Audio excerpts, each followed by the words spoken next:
കുറച്ച് ദിവസമായിട്ട് വീഡിയോസൊന്നും എടുക്കാൻ പറ്റിയിട്ടില്ല കേട്ടോ. ഇത് എന്നത്തെയോ ഒരു വീഡിയോ ആണ്, 1 വീക്ക് മുന്നത്തെ വീഡിയോ ആണെന്ന് തോന്നുന്നു കേട്ടോ. അന്നത്തെ നമ്മുടെ ലഞ്ച് കണ്ടാലോ, കായ കിട്ടിയിട്ടുണ്ടായിരുന്നു കേട്ടോ. ഇതിനെ സബ്ജി കൊണ്ട് വന്നപ്പോൾ കായ കണ്ടു കേട്ടോ. ഉമീഷ് ഇതുവരെ മേടിച്ചിട്ട് വന്നിട്ടുണ്ടായിരുന്നില്ല. കായ കണ്ടപ്പോൾ എനിക്ക് നല്ല ഇഷ്ടമായി, സന്തോഷമായി. അപ്പോൾ ഞാൻ വിചാരിച്ചു ഇന്ന് കായുപ്പേരി വെക്കാമെന്ന് കേട്ടോ. ഇങ്ങനെ ഞാൻ കായുപ്പേരി വെച്ചിട്ടില്ല. സാധാരണ ഞാൻ കുത്തിക്കാച്ചിട്ടൊക്കെയാണ് വെക്കാറ്, എളുപ്പപ്പണി ചെയ്യാറ്. എനിക്ക് ഇന്ന് ഇങ്ങനെ വെക്കണം തോന്നി കേട്ടോ. തേങ്ങയുടെ കൂടെ കുറച്ച് വെളുത്തുള്ളി, മഞ്ഞൾപ്പൊടി, കറിവേപ്പില, ജീരകം, പച്ചമുളക് ഇട്ടിട്ട് ഒന്ന് ഒതുക്കിയിട്ട് വേവിച്ച് വെച്ച കായലേക്ക് ഇട്ടിട്ട് ഒന്ന് മിക്സ് ചെയ്തെടുക്കാം കേട്ടോ. പിന്നെ ഞാൻ വെക്കണത് വെണ്ടയ്ക്ക ചറുകറിയാണ് കേട്ടോ. വെണ്ടയ്ക്ക പുളി എന്നൊക്കെ പറയില്ലേ, തേങ്ങ വറുത്തരച്ചിട്ടൊക്കെ. എനിക്ക് ഏറ്റവും ഇഷ്ടപ്പെട്ട ചാറുകറികളിൽ ഒന്നാണ് കേട്ടോ ഇത്. അടിപൊളി ടേസ്റ്റാണ്. ഞാൻ വെക്കണ കൊണ്ടാണെന്ന് എനിക്കറിയില്ല, അടിപൊളി ടേസ്റ്റാണ് കേട്ടോ.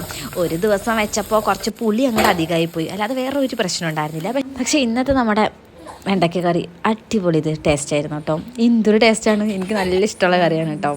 അപ്പോൾ ശരി, ഇന്നത്തെ ലഞ്ച് റെഡി. അല്ല, അന്നത്തെ ലഞ്ച് എന്നത്തെയോ ലഞ്ച് റെഡി.